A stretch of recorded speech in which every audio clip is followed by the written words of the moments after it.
नमस्कार, प्रणाम। मैं सुधीर शर्मा भट्ट। अब आप देख रहे हैं सुधीर शर्मा भट्ट चैनल। आज आपको हम बताने जा रहे हैं रोहिंग्यों के बारे में,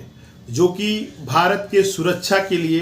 अंतरिम सुरक्षा के लिए काफ़ी खतरा है और इसको केंद्र सरकार बहुत पहले ही भांप चुकी थी। चूंकि यह मैटर रोहिंग्या को चाहने वाले, वोट बैंक की राजनीति करने वाले कुछ लोगों के द्वारा सुप्रीम कोर्ट पहुंच गई थी और सुप्रीम कोर्ट ने जब भारत सरकार से पूछा कि आप क्यों नहीं इन लोगों को सुविधा दे रहे हैं, तो भारत सरकार ने जो कानूनन कार्रवाई इन लोगों के ऊपर किया है, उससे रोहिंग्यों की कमर टूट गई है और उसके साथ उनको वोट बैंक बनाने के लिए जो लोग बेताब थे, उनकी भी कमर टूट गई है। अभी देश में का लागू हुए अभी कुछ दिन हुआ है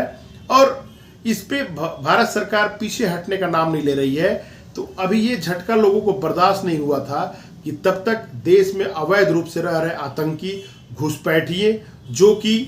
देश में रह के देश के संसाधनों को लूटने का काम करते हैं, उनके कमर तोड़ने का काम केंद्र सरकार ने किया है। आपको बताते चले कि जो रोहिंग्या है, यह म्यांमार के कुछ मुसलमान तबके के लोग हैं, जो कि कभी बहुत समय पहले, करीब 1947 से पहले बांग्लादेश से भाग के म्यांमार गए थे। अब म्यांमार में रखाइन वाला जो इलाका है, जो रखाइन पर्वत वाला इलाका है, उस इलाका में ये लोग रहते थे, लेकिन वहाँ पे इनके बढ़ते आतंक और बढ़ती हुई जनसंख्या के कारण वहाँ की जो बौद्ध फैमिलियाँ थी वो काफ़ी प्रताड़ित होने लगी। चूँकि जो बौद्ध लोग माने जाते हैं वो बहुत ही शांति प्रिय लोग हैं और हिंसा में विश्वास नहीं रखते हैं। लेकिन वहाँ पे एक नेता पैदा हुए सुराथू नाम के, जो कि एक घटना घटी 2017 में कि एक मुहम्मडन पुरुष ने एक गर्भवती बौद्ध स्त्री का बलात्कार करके उसका हत्या कर दिया,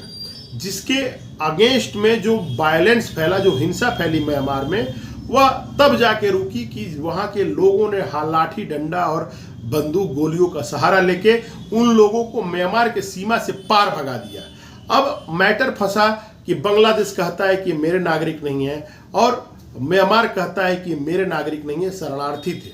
लेकिन ना बांग्लादेश इस मैटर पे कभी बोला और ना म्यांमार बोला, और भारत जो कि सारे सभी लोगों के लिए एक सुरक्षित आशियाना है, वहाँ पे इन लोगों ने आके अपना डेरा जमाना चालू किया। कुछ लोग लीगल तरीके से पासपोर्ट और वीजा के तहत आए, जो म्यांमार से पहले आ चुके थे विद्रोह होने से पहले, और जो लोग पलायन किए बॉर्डर छोड़ के वहाँ के दंगा के डर से, वो लोग बॉर्डर क्रॉस करके अवैध रूप से शरणार्थी के तौर पे भारत में एंट्री कर लिए। रोहिंग्या घुसपैठियों का असर ये हुआ कि भारत के कई सीमावर्ती जो प्रदेश हैं, वहाँ की डेमोग्राफी बदल गई। जैसे असम है, बांग्लादेश के पास है, बंगाल पड़ता है, वेस्ट बंगाल, इन सारों की डेमोग्राफी ही चेंज हो गई। कुछ रोहिंग्या तो अब जम्मू कश्मीर में भी चले गए और वहाँ पे जाके भी उनके लिए बाकायदे वहाँ उनको चाहने वाले लोगों ने आफियाना दे दिया। कुछ गवर्नमेंट सरकारें, जो कुछ प्रदेश की सरकारें थी, उन लोगों के लिए कार्ड तक, राशन कार्ड तक बना दिए और कुछ लोगों ने तो वोटर ID कार्ड भी बना दिया। लेकिन जब केंद्र सरकार और राज्य सरकार मिलके जब मुहिम चलाई छानबीन की, उसमें बहुत सारे रोहिंग्यों को पकड़ के जेलों में डाला जाने लगा। जब जेलों में डाला जाने लगा तो इनके चाहने वालों ने सुप्रीम कोर्ट का रुख किया और सुप्रीम कोर्ट से गुहार लगाई कि जो घुसपैठिए नागरिक हैं, उनके अधिकारों का हनन हो रहा है। यह विश्व में एक ऐसा देश है भारत, जहां पे किसी घुसपैठियों के लिए भी वकील और वकालत करने वाले लोगों के लिए और जजों के पास समय है, जो सुप्रीम कोर्ट में बैठ के इनकी बातों को सुनते हैं, जो कि देश में अवैध है। आपको बताते चलें कि कनाडा और अमेरिका जो बहुत ही पास है, लेकिन वहाँ भी जो अवैध घुसपैठिए आते हैं, उनके लिए 15 साल तक की जेल है। लेकिन भारत एक ऐसा सुरक्षित पनाहगार है कि जहां आप बस किसी तरह सीमा क्रॉस करके चले आइए और यहाँ पे आपको वकील भी मिलेंगे, कोर्ट के पास भी समय होगा, आपको राशन कार्ड भी बनेगा, आपके लिए पासपोर्ट तक बनने की व्यवस्था कर दी जाएगी। लेकिन वर्तमान सरकार ने इन सारी चीजों को किनारा करते हुए, लोगों को विश्वास पे खरा उतरने की कोशिश करते हुए, इन रोहिंग्यों को वापस जाने का रास्ता साफ कर दिया है। आपको बताते चले कि जब केंद्र सरकार ने गहन छानबीन करके जब इन लोगों को जेलों में डालना चालू किया, तो कुछ लोग दिल्ली के जो थे, वो लोग इनके लिए सुप्रीम कोर्ट गए और सुप्रीम कोर्ट ने केंद्र सरकार को तलब कर दिया। केंद्र सरकार अभी जस्ट समय कुछ ही समय पहले ही का को लागू किया था, जो सिटीजनशिप अमेंडमेंट बिल है उसको लागू किया था, जिसमें देश के पड़ोसी देश जैसे कि बांग्लादेश, भूटान, पाकिस्तान, अफगानिस्तान, वहाँ पे जो माइनॉरिटी हैं, क्योंकि ये जात की जगह पे देशों का बंटवारा हुआ है भारत से, तो अगर मुस्लिम और हिंदू को मान के देश का बंटवारा हुआ और वो पूर्णतः मुस्लिम देश हैं, तो वहाँ पे जो माइनॉरिटी हैं वो हिंदू हैं, सिख हैं, ईसाई हैं, बौद्ध हैं, पारसी हैं, और उन लोगों के लिए भारत ने रास्ता दिखाया है कि आप आके हमारे यहाँ सुरक्षित अपने को पनाह ले सकते हैं देश में। यह उन माइनॉरिटी के हितों का रक्षा करने के लिए एक कोशिश है, लेकिन अभी यह आग बुझी ही नहीं है। तब तक केंद्र सरकार ने सुप्रीम कोर्ट में जवाब देते हुए बताया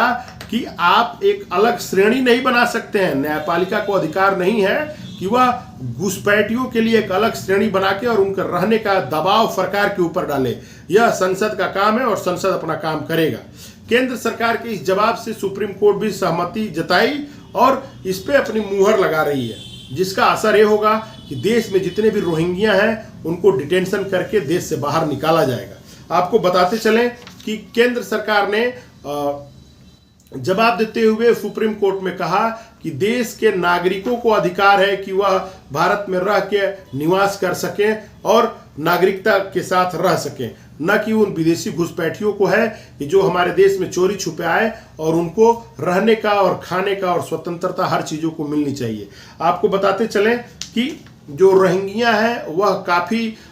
विवादों में घिरे हुए लोग हैं। भारत में भी जहांगीरपुरी में जो दंगा हुआ था उसमें इन लोगों का रोल मिला, कुछ रोहिंग्या जेल भी गए और सरकारों ने इसके ऊपर कड़ा एक्शन भी लिया। आपको बताते चलें कि ये इनका कनेक्शन मानव तस्करी से, चोरी से और उसके साथ साथ देश में आतंकवादी घटनाओं को बढ़ाने से भी जुड़ा हुआ है। आपको एक चीज़ जान के हैरानी होगी कि केंद्र सरकार ने सुप्रीम कोर्ट को बहुत ही खुले शब्दों में कहा कि आपको कोई अधिकार नहीं है कि देश में नागरिकता संबंधी कानूनों को लेके किसी तरह का आप टिप्पणी करें। यानी कि केंद्र सरकार अपने